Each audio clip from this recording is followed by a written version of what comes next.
everybody. This is Elder Young One with yet another video. We're going to be talking about, in this video, a very controversial topic that you probably won't hear in church. Your pastor or the preacher probably won't tell you this. But I'm going to be talking about oral sex in the Bible. And I'm going to be reading out of the book, The Song of Solomon. And before I read these scriptures, I just want to give y'all a mental note that a lot of scripture, the Song of Solomon included, when they wrote this, some of the verses of scripture, they use a lot of metaphorical speaking, meaning that they'll talk about one thing, but it's actually something else. They'll use words to represent something else without actually saying exactly what they mean. And what it does is it makes it sound a lot more appealing and acceptable. And the Song of Solomon done a very good job of doing this when it comes to oral sex. Now, the scriptures that I'm going to read, I'm going to ask some questions after I read these scriptures. And if you can't answer the question and explain to us what these scriptures are actually saying, then of course we're going to assume that these scriptures have to be talking about oral sex. So put your game face on, get ready to check it, and let's see what's really going on with the Song of Solomon. Because when I read the Song of Solomon, I looked at the metaphors that was used, like how a man is being described as a tree. But I know that the scripture is not literally talking about a tree, it's talking about a man. The same way with a woman. A woman in the Song of Solomon is being referred to as a garden with all kinds of spices and fruits and different things of that nature. But yeah, the Song of Solomon done a beautiful job of allowing these words and these scriptures to come together in such a way that those of us who, you know, we got sense, those of us that can see some truth, we know that this is talking about oral sex. But like I said, I'm just going to read the scriptures, and then I'm going to ask the question. I'm going to put my little 2 cents in there, but pretty much everybody out there that sees this video, you're pretty smart. You're going to be able to tell whether this is talking about oral sex or not. So we're going to get right into the scripture. The Song of Solomon, chapter 2 and verse 3. It says, as the apple tree among the trees of the wood, so is my beloved among the sons. I sat down under his shadow with great delight, and his fruit was sweet to my taste. Now I'm going to ask a question. His fruit is sweet to her taste. Now you taste things with your mouth, but here's what I want to know. How can a woman sit down under the shadow of a man with great delight and taste his fruit? Answer that question before you say this is not talking about oral sex. How can a woman sit down under the shadow of a man with great delight and taste his fruit? You know, about time for us both to start eating some pineapples. Alright, so now we're going to go on in the Song of Solomon. We're going to go to chapter 7, verse 7. And it reads, this thy stature is like to a palm tree, and thy breast to clusters of grapes. Once again, we see the metaphors.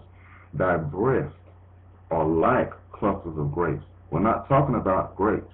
We're talking about breasts. But we're referring to breasts as clusters of grapes. So y'all see the metaphors.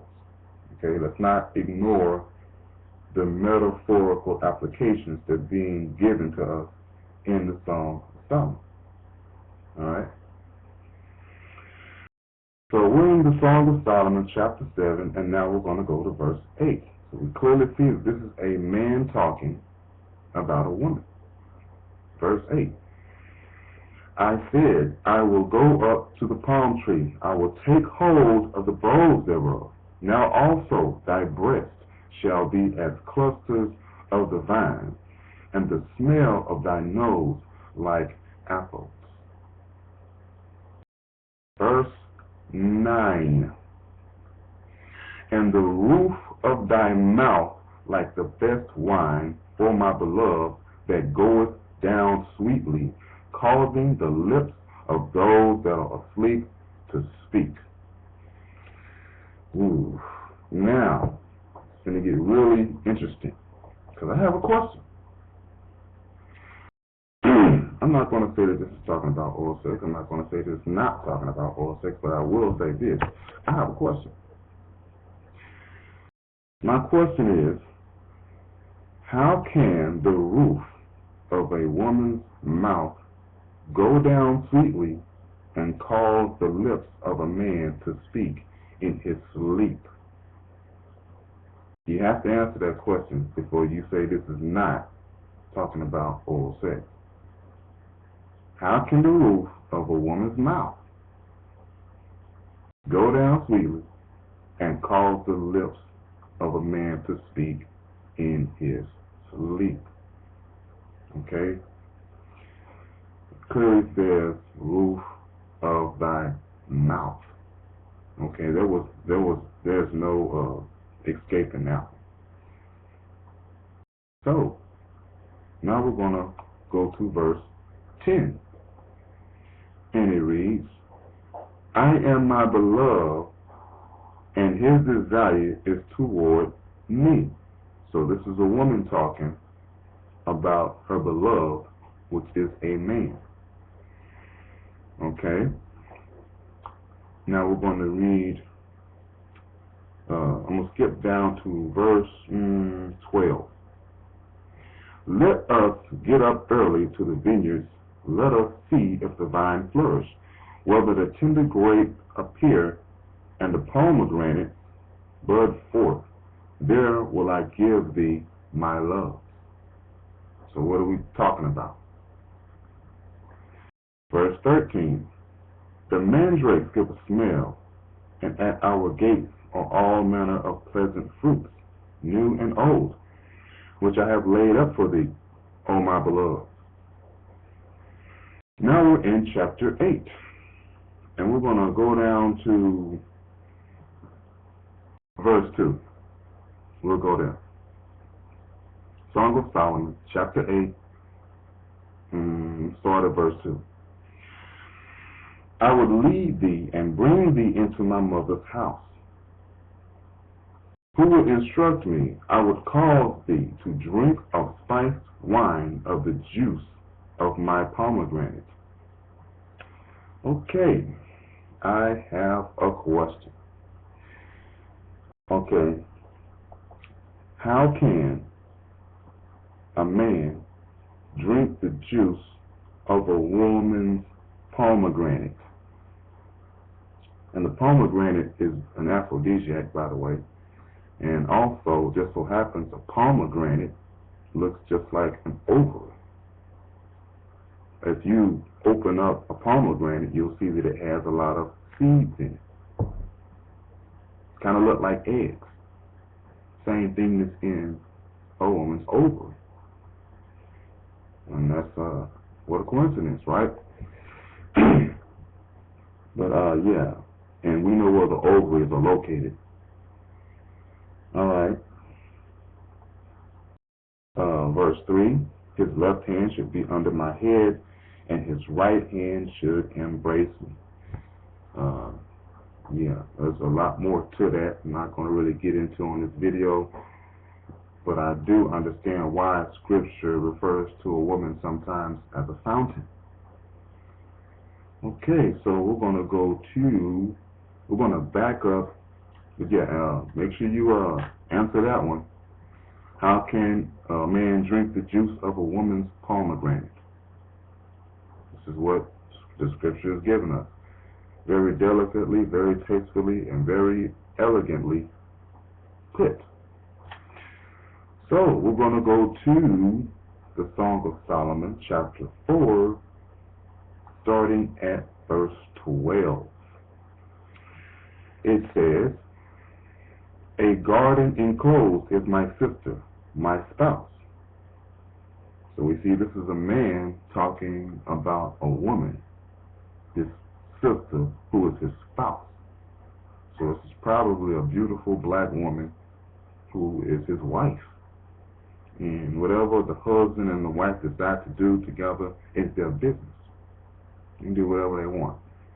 Solomon had many wives, and I'm pretty sure Solomon was very good at whatever it was he was doing to have so many wives. But here we see this is man obviously talking about a woman. It says, "A garden enclosed is my sister, my spouse, a spring shut up, a fountain sealed." And those of you that know how a woman can be a spring and a fountain, we're there. The rest of you, you got some learning to do. Do a little research, experiment, try a few things. You'll see why a woman is considered a spring shut up and a fountain sealed. Okay, in verse 13, it says, "Thy plants are an orchard of pomegranates with pleasant fruits, camphor with spikenard." Verse 14, "Spikenard and saffron, calamus and cinnamon with all trees of frankincense, myrrh, aloes with all the chief spices." Verse 15, "A fountain of gardens, a well of living waters, a stream and streams from Lebanon." The controversial verse 16, and it reads, "Awake, O north wind, and come, thou south, blow upon my garden, that the spices thereof may flow out. Let my beloved come into his garden, and eat his pleasant fruits." Now, before we go any further, I have a question. My question is, how can a man go down south? Let me make sure I say this right. Okay, it says, "Come thou south." How can a man come down south and blow upon a woman's garden until spices flow out? How can he eat her pleasant fruits?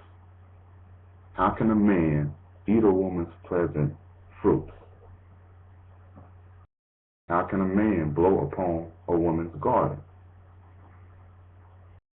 So, until you answer that question, you can't say that this is not pointing toward some type of oral action going on.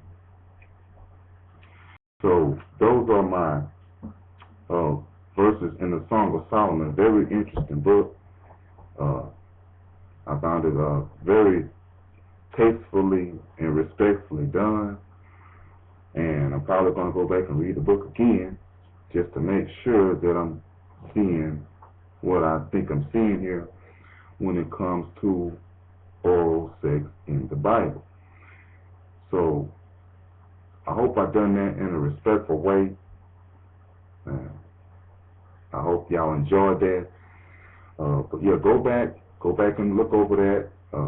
I'm going to do some studying on the Song of Solomon in the Hebrew, so that I can get a better understanding of what actual words was used in the Hebrew before it was translated. But so far, I see that this is leading and hinting toward some type of oral uh, actions going on, especially when a woman is referred to as fruit, stuff that you eat. So with that being said, I hope that this video wasn't too long, and I hope y'all got something out of it, and I hope it helps a lot of couples out there, uh, you know, have a better sensual life alone when they're, in the privacy of their own home. So I hope y'all enjoyed the video. This Elder Young One, y'all know why I'm doing this. I just want us to know the truth and stop looking stupid and stop accusing people of things that's really not that bad, and just so we can get a better understanding of what we really need to know. Someone probably needed to know about the Song of Solomon, and maybe they never read it. Yeah, much love to everybody out there. Y'all know why I do this. This Elder Young One. Yeah, oral sex in the Bible. I'm out.